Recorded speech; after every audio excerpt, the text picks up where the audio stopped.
What's up guys, Mother Raver here with another Raid Shadow Legends video, and today we are on my free-to-play account with the announcement and now release of the Newt Fusion. I really wanted to get my account hitting Ultra Nightmare because I was not at this point in time. We were just hitting about a 2, sometimes 3 key Nightmare, and it just wasn't getting the job done as far as collecting shards, and we are definitely going to need some shards if we want to complete this fusion, which I absolutely do. So as far as the account goes, we just hit 180 days, so we just got Sil a couple of days ago. So we're just over 6 months old.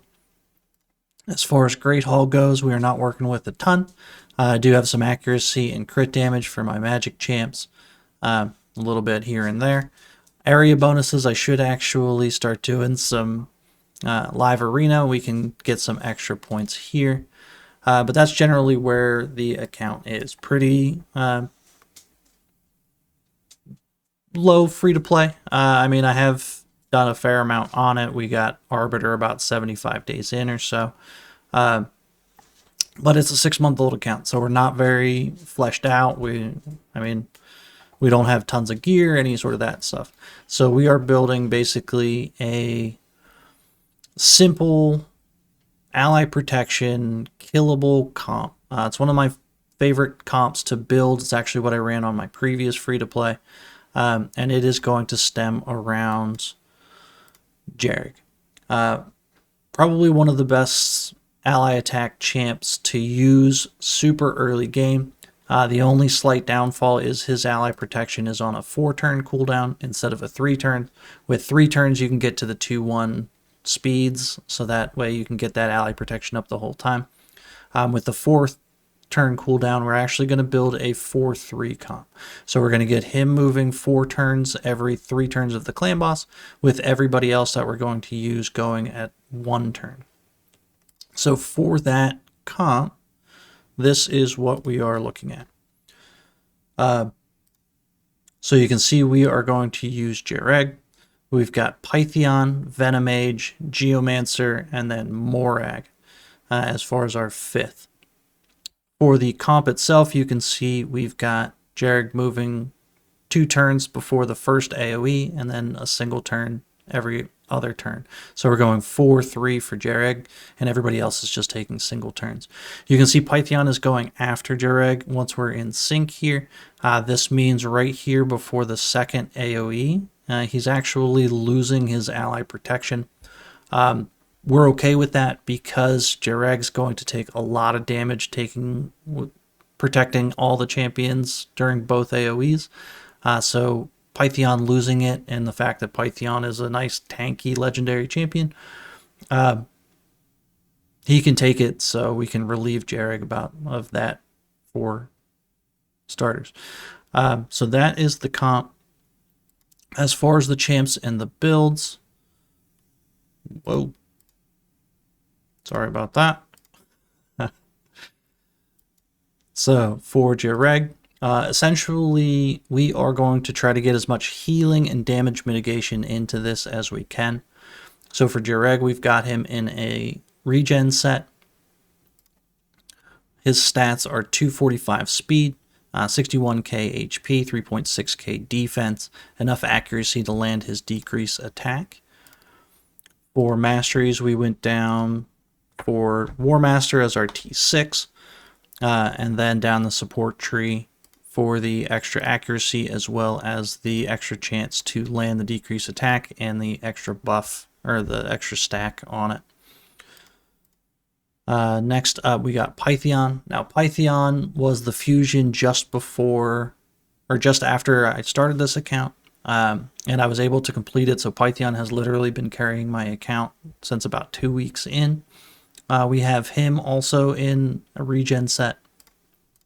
He's going 180 speed, 67k HP, 3.1k defense, enough accuracy to land our Brimstone. So normally you would not build accuracy on Pythion. However, he is our Brimstone champion, so we do need accuracy now since we've got a whopping 1-star Ascension on him. For masteries, we are also down to War Master for our T6, as well as down the defense tree to help keep him alive. For our DPS champs, you're going to notice a theme here. So for Geomancer, I don't have enough regen or lifesteal for Geo, so he got a single immortal set. We've got 51k HP, 3k defense, 182 speed, not crit capped. That would be something we'll add later. Enough accuracy to land his HP burns. Reason why we're bringing Geo, other than the fact that he is a fantastic DPS for Clan Boss, is he also brings some damage mitigation, so decreases the damage that all allies take by 15% whenever the HP burn is out there. He also has Cruelty. We also have Cruelty on Venomage here. We only need it on one, but I use them in different areas, so we're not going to change the fact that both of them have Cruelty, but you certainly don't need two Cruelties of the same level. For Masteries for him, we've got him also down to War Master as his T6. And then down the support tree for, again, the extra stacks where we can get him. And that's about it for him. For Venomage, we did get crit caps, so she is in lifesteal. She's at 182 speed, 40k HP, 2.8k defense. 2.7 is your minimum threshold when you're dealing with increased defense, which is what Jareg's going to bring for us as well. 233 accuracy, enough to land her debuffs. For Masteries, she is also down to War Master for the T6. And then we went down the support tree. Cycle of Magic, because she's not doing anything specifically when we need her to, so having that cooldown chance is perfectly fine. And then we've got Master Hexer for the extra stack on our poisons and decreased defense and all that sort of good stuff. And then for Morag. So Morag's actually a pretty cool champ for Clan Boss. You might have seen her get used by Hell Hades in the Clan Boss challenge. Actually pretty solid. She's a defense-based champ, so pretty easy to build out. We've got her in lifesteal as well. So 181 speed. 42k HP, 3.7k defense. She doesn't need accuracy at all. 145 crit damage, which actually we can do a little bit better here once we start leveling. And actually, Artifact Enhancement is right now. So let's just go ahead and do that. 2 million silver gone. Masteries for her, again, we went down to War Master for our T6. I went down the defense tree to help keep her alive and get her some extra defense. However, I was thinking about going for lasting gifts for the fact that she brings Strengthen. So this would give an extra stack on the Strengthen when we can get it. However, nothing else in the support tree really helps her out, so I think the defense tree is going to be best there. And then as far as why we're using her, so all of our DPS champs here, along with Pythion, all bringing damage mitigation. So we're basically trying to take as little damage as we can, survive as long as we can, in order to do some damage with Geo's HP burns, with Venomage's poisons, things like that. So the strengthen that she's bringing is going to help us just take less damage. She also has an ally attack, which is pretty nice. And then she has a counter attack, which is going to end up getting used more on the second AoE. So those are the champs. Let's hop in and take a look at the presets. So as far as auras go, I went with the HP aura. You can see Geo in the lead instead of Jareg. Jareg has a 33% HP aura. Geo only has a 25% chance, or 25% boost.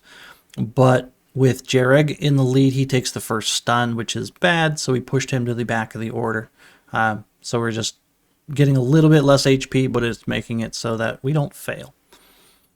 For our presets, we've got Geo opening with his A1, and then we're prioritizing the A2 in order to make the A3 delayed 2 turns. What that's going to end up doing is allowing the HP burn to get placed right before the first AoE, so that we will have it up for both of the AoEs going forward.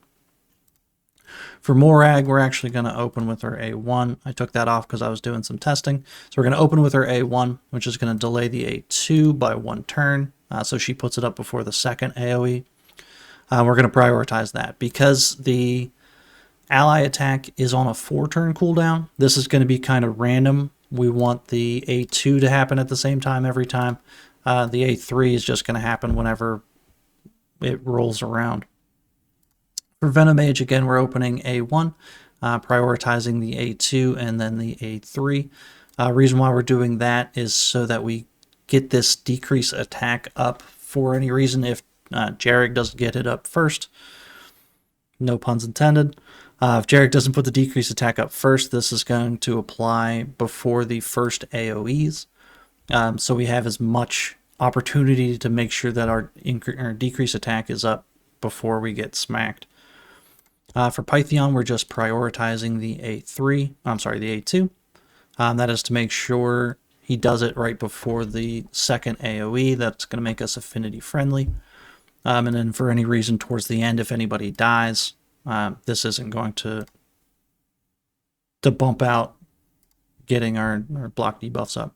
And as far as Jareg, we're just opening with the A2 and going from there. So that is the presets. We're going to go ahead and let it run as far as outcomes on this. So we built this the other day on stream. And really what I was hoping for is at minimum a 4-key Ultra Nightmare. So 4 keys, about 17.5 million damage. 4 keys are a little harder to maintain, particularly if the start of your day doesn't happen all the time or at the same time every time. It gets a little hard to try to get that 4th key in, so we do prefer a 3-key. However, all I was trying for was for a 4-key here. So pretty much anything over 17.5 million damage. But we will be a little bit surprised as far as what this actually puts out. So we'll start the run. I will get out of the way. We'll speed it up a little bit so it doesn't take the 10 minutes or whatever it does in order to get through it. And then I'll pop back towards the end. Enjoy.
All right, so it looks like this one will last a little bit longer, but we are approaching the end, nearing turn 40, which is pretty darn good for a killable team, especially one on a 4-3 and I guess as basic of a team as this is.